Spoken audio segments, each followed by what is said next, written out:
Сәлем достар, менің каналыма қош келіпсіздер. Бүгін біз сіздермен өте дәмді болып шығатын холодец жасау жолымен бөлісемін. Сіздерді дәл осы мен үйрететін әдіспен жасап көріңіздер. Холодец жемейдіған адамның өзі де холодец жеп кетеді. Өте дәмді шыққан.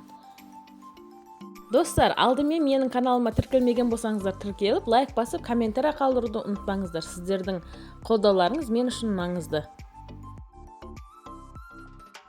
Алдымен бір үлкен ыдысымызға тұяқтарымызды салып, жақсылап жуып, шайып аламыз. Тұяқтарды алған кездеріңізді айтсаңыздар, кесіп дайындап береді. Үйге келесіздер де бір шайып, жақсылап газға қойып, қайнатуды бастаймыз.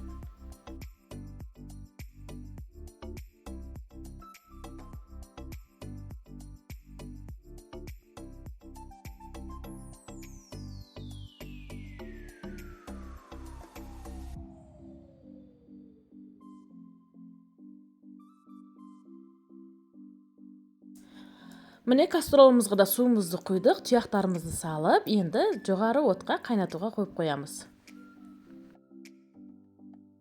Арасында осылай тұяқтарымызды ары-бері айлантырып тұруды да ұмытпаңыздар. Бұл суларымызды қайнаған соң әлі төгеміз.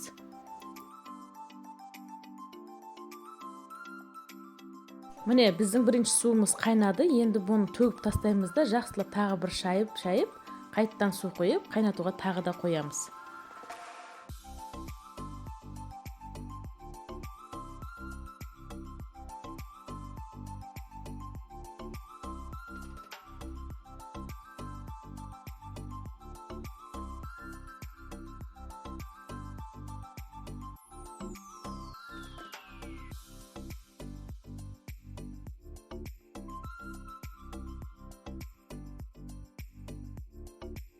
Үш рет қайнатып төктім мен суына.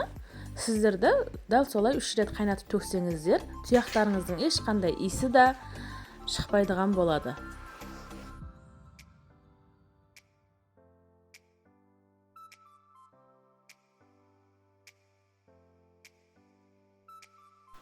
Ақырғы қайнатыладыған 4-ші суымызды құйғанымызда керегінше етімізді, тұзымызды салып аламыз. Тұзды көп салып жермеңіздер.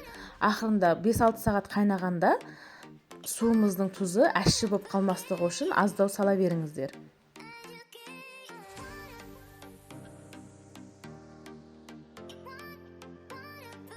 Енді бұл суымызды ар қайнап шыққанда көбіктерінен тазартып тұрамыз.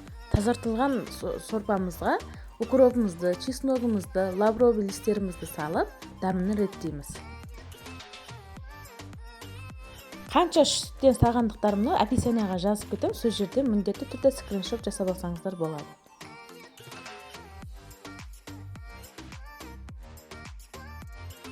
Мен 3 сағаттан артық қайнағаннан соң пиязбен сәбізімізді салып жібердім. 5 сағат қайнағаннан соң біз сәбіздерімізді, пияздарымызды теріп аламыз. Ішінден еттерімізді де, укроптарымызды да теріп алсақ болады. Тек қана сияқтың өзін тағын 2 сағат қайнатамыз.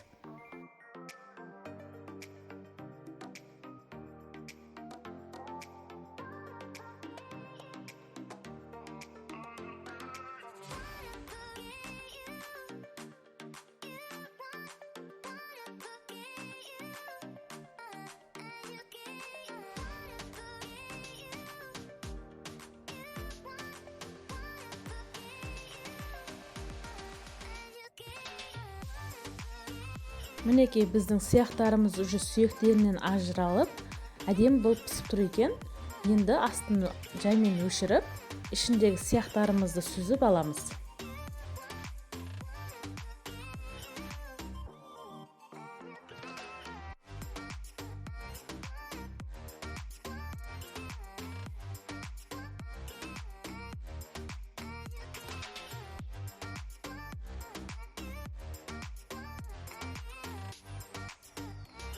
Сорпасы мінекей өзі аз ғана болып қалады. Енді қайнаған жұмыртқаны, мен 4 жұмыртқаны қайнатып жіберген едім. Сонда ашып дайындаймыз, еттерімізді майдалап ұсақтап турап аламыз.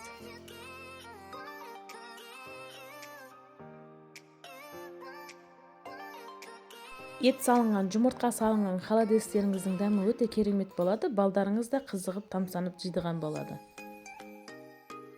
Құядыған ыдыстарымызды дайындаймыз. Менде пиалайларға құйып алғанмын. Соны әр пиалайдың астына жұмыртқамызды кесіп салып, үстінен ұсақтап туралған еттерімізді салып шығамын.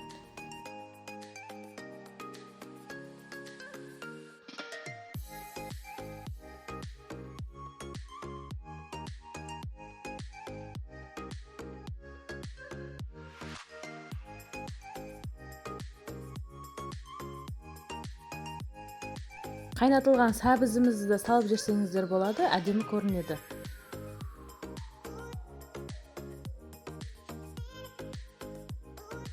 Бірақтан сәбізді мен көп қоспадым, бір шүтіктен ғана салып шықтым. Сүзіп алған сияқтарымызды ет тартқышқа жақсылап сүйектерінен ажыратып салып аламыз да, ет тартқышта әдемілеп майдалаймыз.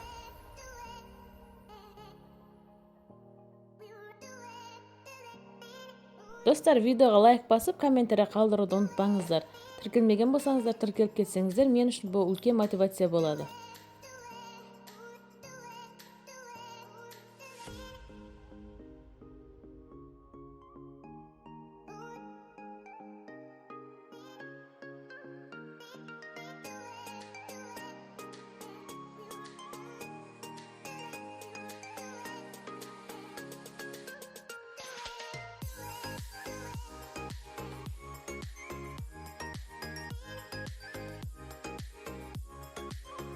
Майдалап алған сияқтарымызды суымызға қайттан құйып, жақсылап араластырып жібереміз де пиалаларымызға құйып шығамыз.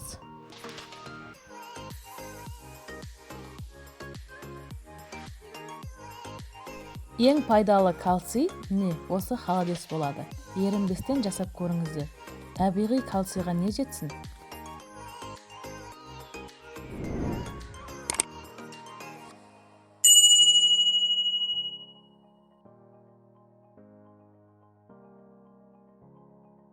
Құйып алған холодецтерімізді холодильникке жайластырамыз да, ақырында қалғанын осылай дәулегенге бірақ сала салдым.